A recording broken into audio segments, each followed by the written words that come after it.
Hai, udah lama saya nggak pernah posting di sini ya. Tapi karena sedang viral tentang seorang artis sinetron yang kembali video syurnya tersebar di mana-mana dan berbagai media televisi, radio, cetak juga mengulas mengenai video tersebut dan mengungkapkan banyak penjelasan saya terkait dengan ulasan saya atas video tersebut. Maka saya rasa perlu untuk memberikan klarifikasi agar masyarakat juga tidak rancu. Hal yang perlu saya luruskan adalah bahwa dalam menganalisa video, saya itu nggak pernah sembarangan menganalisa dan mengungkapkan semua video-video yang seperti itu. Akan tetapi, selalu mendapatkan kontennya dulu dari pihak media. Video tersebut saya ulas, baru saya ungkapkan mengenai apa yang saya temukan, mengenai apa kejadian yang mungkin dan kemudian tidak mungkin, dan kemudian hal-hal apa yang dianggap janggal, dan sebagainya. Ya, paling mendasar adalah terkait dengan video tersebut ada dua ya.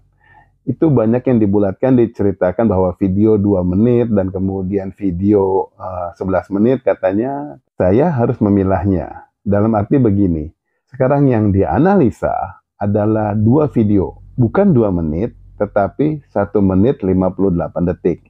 Dan satu lagi video bukan 11 menit, melainkan 10 menit 52 detik. Oke, ini saya spesifikkan, orang akan bilang, oh sama aja lah dekat. Enggak. Ya, sejauh durasinya berbeda, mungkin kontennya juga berbeda. Mungkin bukan yang saya ulas, tetapi ada video lainnya juga yang merebak. Nah, ini saya mau meluruskan. Oke. Ya, mengenai video yang 1 menit 58 detik, itu saya konfirmasikan bahwa dengan apa yang terlihat itu terjadinya di kamar hotel. Dan kemudian itu dilakukannya secara, ya kita bilanglah swalayan, ya, mengertilah maksud saya, dan direkamnya bukan oleh orang lain, tapi pihak yang bersangkutan. Dan bahkan kelihatan itu sejauh ini tidak ada kelihatan bahwa adanya bukti orang lain di dalam ruang tersebut, setidaknya pada saat perekaman. Konten tersebut adalah mengenai wanita yang bersangkutan. Oke. Nah, kenapa saya bisa bilang hal itu? Karena jelas sekali dari wajahnya, ciri wajahnya semuanya bukan mirip lagi, tetapi memang yang bersangkutan. Dan ini tidak ada rekayasa. Jadi mungkin dibilang ada video yang lain kemudian ditempelkan. Kalau ada yang beralih begitu, silahkan coba kita klarifikasikan saja, kita buktikan ya mengenai analisa yang benar. Apakah itu sesuai dengan seperti yang saya utarakan ataukah tidak? Dan saya nggak harus bilang bahwa analisa saya yang benar, silahkan kasih masukannya. Tetapi yang make sense dan bukan hanya sekedar kayaknya begini, kayaknya begitu, nggak mungkin gini, nggak mungkin begitu, enggak lah. Saya orang telematika. Saya dalam mengulas di sini, mesti pertama bertanggung jawab atas konten yang diajukan oleh media untuk dianalisa.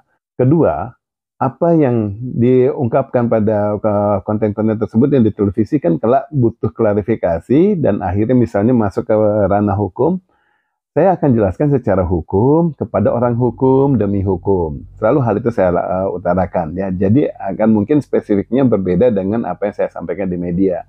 Karena tidak semua hal harus saya ungkapkan di media. Nah, begitu pula mengenai ada pembuktian lain yang memastikan bahwa itu adalah yang bersangkutan. Ya, simpelnya adalah suatu tanda lahir. Saya nggak usah bilang tanda lahirnya di mana, tetapi pada spesifik itu mengacu kepada yang bersangkutan. Ya, mengenai alasan kenapa dilakukannya dan kapan dilakukannya itu tidak pernah saya ungkap saat ini. Ya, karena apa? Belum mendapatkan konten yang lebih real dan kemudian belum diminta oleh pihak kepolisian untuk menganalisa lebih lanjut. Yang pasti kalau ditanya mengenai mengapanya, itu bukan alasan telematika karena telematika tidak menganalisa mengenai kenapanya, kemudian modusnya, motivasinya, lain sebagainya itu nggak pernah gitu loh. Ya, mengenai apakah wajar hal itu dilakukan, ya wajar saja karena itu adalah konten dia pribadi untuk keperluan dia pribadi, rekaman pribadi. Kalau itu untuk lakukan pribadi, oke-oke saja secara telematika loh. Saya nggak bilang bahwa ini secara umumnya gitu ada ketimuran nggak baik yang kayak gimana, enggak. Kita bicara soal telematika di mana nanti akan terkait hal hukum di telematika. Sejauh Anda mempunyai pemberangkat Anda dan kemudian Anda mempunyai hak untuk merekam diri Anda dan sebagainya, itu hak Anda saja normal. Ya, oke, clear di situ. Mengenai video yang kedua, yang berdurasi 10 menit 52 detik, itu benar-benar memang dilakukan adegan ya lebih dari satu orang ya, pria dan wanita jelaslah mereka ngapain. Nah, kemudian itu direkamnya bukan oleh pihak ketiga, tetapi oleh si pria. Full dari awal sampai terakhir oleh si pria. Dan kemudian si wanita mengetahui dan menyadari bahwa hal itu direkam oleh si pria dalam satu konteks tertentu. Dan kemudian dalam hal ini tidak terjadi keterpaksaan antara keduanya. Bahkan yang wanita berinisiatif untuk ya berganti gaya ya, dan kemudian melakukan tindakan yang aktif dalam melakukan hal yang berdua itu gitu loh.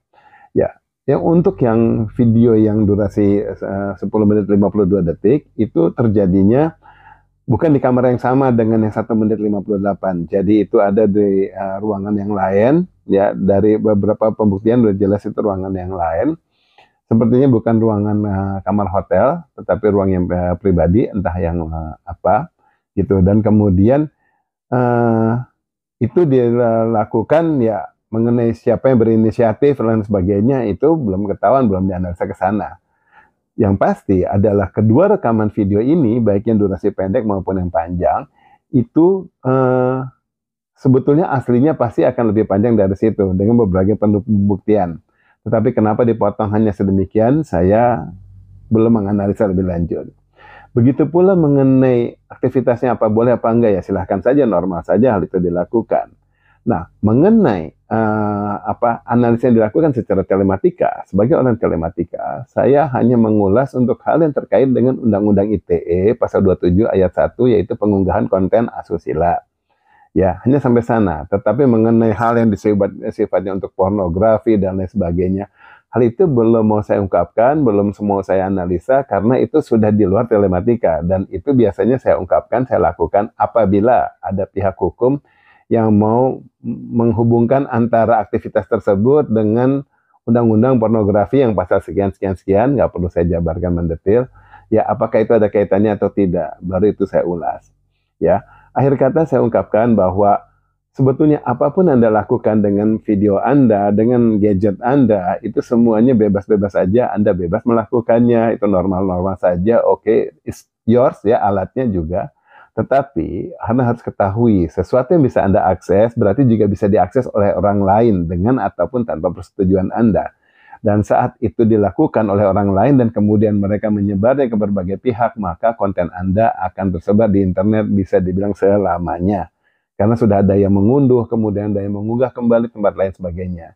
Jadi berpikir kembalilah apabila Anda ingin merekam, walaupun itu untuk keperluan pribadi, karena risikonya siap Anda terima atau tidak. Kalau enggak ya jangan.